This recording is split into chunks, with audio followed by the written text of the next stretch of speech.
नमस्कार दोस्तों, हमारे फैमिली दर्शन चैनल में आपका स्वागत है। हमारी आज की कहानी है अंतिम संस्कार।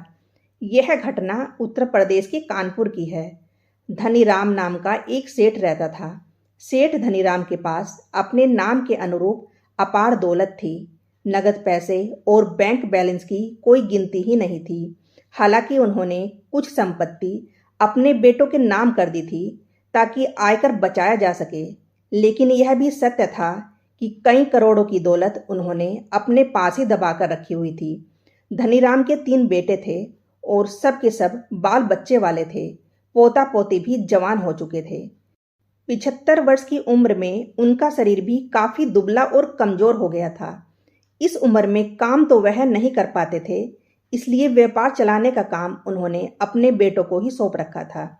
घर पर रहते हुए अधिकतर या तो आराम करते या फिर थोड़ा बहुत काम कर लेते। हालांकि शरीर बिल्कुल दुर्बल हो गया था, परंतु इस उम्र में भी उनकी आवाज एकदम बुलंद थी। बीमारियों से ग्रस्त हो चुके थे, परंतु आज तक उन्होंने अपनी जायदाद का बंटवारा नहीं किया था। बेटों के कहने पर उनकी पत्नी रमा देवी ने कई बार जायदाद का बंटवारा करने के लिए उनसे कहा, लेकिन वह नहीं माने। इसके पीछे भी एक कारण था। उनके तीनों बेटों ने उनका व्यापार संभाल रखा था। यदि वह बंटवारा कर देते तो उनके बेटे साथ मिलजुल कर व्यापार संभालना तो दूर, एक दूसरे का चेहरा तक न देखते। यही सब सोच विचार कर उन्होंने संपत्ति के बंटवारे से संबंधित कोई निर्णय नहीं लिया था। कभी बेटे बंटवारे की बात कर बैठते तो धनीराम एकदम भड़क पड़ते और कड़कती आवाज में उन्हें डांट लगा देते। बेटों का मुंह वहीं बंद हो जाता। लेकिन पीठ पीछे तीनों बेटे अपने पिता को जमकर कोसते। क्या पिताजी मरने के बाद यह सारा धन दौलत अपने साथ लेकर जाएंगे? अपने जीते जी बंटवारा कर दें तो ठीक है, नहीं तो आपस में लड़ाई होना तय है। 2 वर्ष और बीते तो धनीराम ज्यादा बीमार रहने लगे। एक दिन ऐसा आया जब उन्होंने बिस्तर पकड़ लिया। 6 महीने में न जाने कितनी बार अस्पताल में एडमिट करवाए गए और कितनी बार घर वापस लौटे। आखिरकार एक दिन बीमारियों के चलते वह हमेशा के लिए मौत की नींद सो गए। बेचारी रमा देवी पर दुखों का पहाड़ टूट गया। धनीराम की मृत्यु पर उनके सभी बेटे बहुएं एकत्रित हुए। वैसे तो 6 महीने से वह भी इसी ताक में थे कि कब उनके पिता का काम तमाम हो और कब संपत्ति के बंटवारे की बात की जाए। रात के 8 बजे जब उन्होंने अंतिम सांस ली तो उसी समय उनकी पत्नी रमा देवी उनके साथ थी। रात्रि के ही समय उनके मृत शरीर को घर लेकर आया गया। सभी रिश्तेदारों को संदेश भिजवा दिया गया कि अंतिम संस्कार अगले दिन 11 बजे किया जाएगा। धनीराम के 2 बेटे पंकज और प्रवीण उसी समय घर पर थे, जबकि तीसरा बेटा प्रेम व्यापार के सिलसिले में दूसरे शहर गया हुआ था। जैसे ही उसे अपने पिता की मृत्यु का समाचार मिला तो उसने कहा कि अंतिम संस्कार उसके आने के बाद ही किया जाए। उसने अगले दिन सुबह सुबह ही फ्लाइट पकड़ी और 10 बजे वह घर पहुंच गया। पिता की मृत्यु के बाद आंसू बहाते पंकज और प्रवीण ने अपने तीसरे भाई प्रेम से कहा, पिताजी के अंतिम दर्शन कर लो, उसके बाद पिताजी के दर्शन फिर कभी नहीं होंगे। ऐसा कहते हुए वह फूट फूट कर रोने लगे। तभी प्रेम अपने पिता की मृत शरीर पर एक नजर डालते हुए बोला, भैया दर्शन तो हो चुके हैं, अब जरा अपनी संपत्ति के कागज भी देख लिए जाएं। अरे प्रेम, पहले दाह संस्कार कर लेते हैं, उसके पश्चात आराम से बैठकर सारा बंटवारा कर लेंगे। हम लोग कहाँ भागे जा रहे हैं, सबकी आपसी सहमति से ही बंटवारा होगा, पंकज ने कहा। तो प्रवीण ने भी इस बात से सहमति जताई, जबकि प्रेम सहमत नहीं हुआ और उसने कहा, अरे भैया इतनी जल्दी करने की क्या जरूरत है, अंतिम संस्कार कुछ देर बाद भी हो जाएगा और कौन सा लाश सड़ी गली जा रही है। सबसे पहले मुझे यह बताओ कि मेरे हिस्से में कितनी दौलत आएगी। अरे हम 3 भाई हैं तो संपत्ति के 3 बराबर के हिस्से होंगे। इतना सुनते ही प्रेम आग बबूला हो गया। उसका गुस्सा 7वें आसमान पर पहुंच गया। अच्छा, व्यापार संभालने का सारा काम मैं करता हूँ, हमेशा तैयार रहता हूँ, कभी एक शहर तो कभी दूसरे शहर, और तुम दोनों क्या करते हो? कुर्सी पर बैठकर आराम फरमाते हो और किताबें ही तो काली करते रहते हो। अपने छोटे भाई की यह बात सुनकर पंकज भी गुस्से में आ गया और बोला, बिल्कुल नहीं, मैं अलग अलग टैक्स को बारीकी से देखता हूँ। इनकम टैक्स, जीएसटी और एक्साइज ड्यूटी कैसे बचानी है, यह सब मुझे पता है। और मैं यह सब ना देखूं तो सारी आमदनी उसी में निकल जाए। मेरा काम सबसे मुश्किल काम है। इस हिसाब से तो मुझे ज्यादा दौलत मिलनी चाहिए। इतनी बात सुनते ही प्रवीण भी बीच में कूद पड़ा और बोला, अच्छा, और अगर मैं फैक्ट्री का काम ना देखूं तो क्या तुम लोग व्यापार से इतनी संपत्ति बना पाओगे? इस हिसाब से तो मुझे सबसे ज्यादा हिस्सा मिलना चाहिए। अब तो तीनों ने यह घोषणा कर दी कि सबसे पहले संपत्ति का बंटवारा होगा, उसके बाद अंतिम संस्कार किया जाएगा। रमा देवी गमगीन हुई अपने पति की लाश के पास बैठी हुई थी। उसकी यह हालत देखकर रमा देवी के बड़े भाई किशन लाल जी बोले, अरे नालायको, अपने पिता का दाह संस्कार तो कर लो। सबको जायदाद में अपने हिस्से की पड़ी है। अपने पिता के मृत शरीर के अंतिम संस्कार के बारे में कोई नहीं सोच रहा है। यह झगड़ा तो समाप्त होता नहीं दिखता, लेकिन तुम्हारे इस झगड़े से तुम्हारी मां पर क्या बीत रही होगी, यह किसी ने सोचा है? किसी ने उसकी मर्जी जानने की कोशिश नहीं की कि वह क्या चाहती है। तभी प्रवीण बोला, अरे मामा जी, इस बारे में माँ से क्या पूछना, माँ से क्या कहना, उन्हें तो हम जैसा कहेंगे वह वैसे मान जाएंगी और अंतिम संस्कार आज नहीं तो कल हो ही जाएगा। पहले हमें एक फैसले पर पहुंचने दीजिए। लेकिन बेटा, सबसे पहले जो जरूरी काम है उसे किया जाना चाहिए। पिता का विधि विधान से अंतिम संस्कार करना पुत्रों का कर्तव्य है। पहले अपना फर्ज पूरा करो, उसके बाद हक के लिए लड़ना।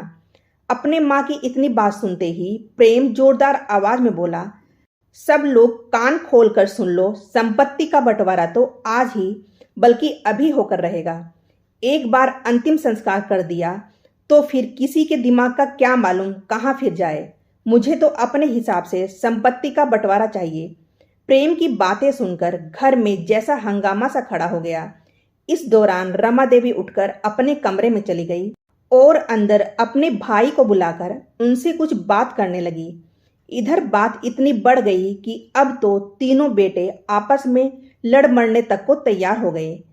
तीनों भाइयों ने अपने अपने वकीलों को बुलाया और स्वर्गीय धनीराम जी का घर साक्षात दंगल का मैदान बन गया। इस दौरान किसी को नहीं पता था कि उनकी माँ कहाँ है, किस हालत में है और वह क्या चाहती हैं। इधर अर्थी को शमशान ले जाने में देर होते देख वहीं एकत्रित हुए उनके कुछ रिश्तेदार चिंता में पड़ गए। लेकिन बेटे और बहुएं अभी तक आपस में उलझे हुए थे। बंटवारे की समस्या का कोई समाधान नहीं निकल रहा था। देखते ही देखते शाम हो गई और तभी एक गाड़ी उनके घर के बाहर आकर रुकी और कुछ लोग धनीराम की डेड बॉडी को उठाकर ले जाने लगे। यह देखकर सब लोग हैरान रह गए। अरे अरे, कौन हैं आप लोग और यह कहाँ लेकर जा रहे हैं पिताजी के मृत शरीर को? प्रेम बोला। तो इस समय किशन लाल जी अपनी बहन के कमरे से बाहर आए और बोले, खबरदार, कोई इन्हें नहीं रोकेगा। यह सरकारी अस्पताल के कर्मचारी हैं, इन्हें तुम्हारी माँ ने बुलाया है। यह सुनकर तीनों भाई अपनी माँ की ओर हैरानी से देखने लगे। तो किशन लाल जी बोले, इसमें इतनी हैरानी वाली क्या बात है? तुम लोगों ने अपना फर्ज नहीं समझा तो तुम्हारी माँ ने अपने पति के मृत शरीर को अस्पताल में दान देने का फैसला कर लिया है, क्योंकि वह नहीं चाहती कि तुम जैसे नालायक औलादों के हाथों यह अंतिम संस्कार हो। और तो और जिस धन दौलत के लिए तुम लोगों ने अपनी सारी लाज शर्म बेच खाई, उस दौलत का फैसला भी तुम्हारी माँ कर चुकी है। इतना सुनते ही तीनों बेटों की पैरों तले जमीन खिसक गई।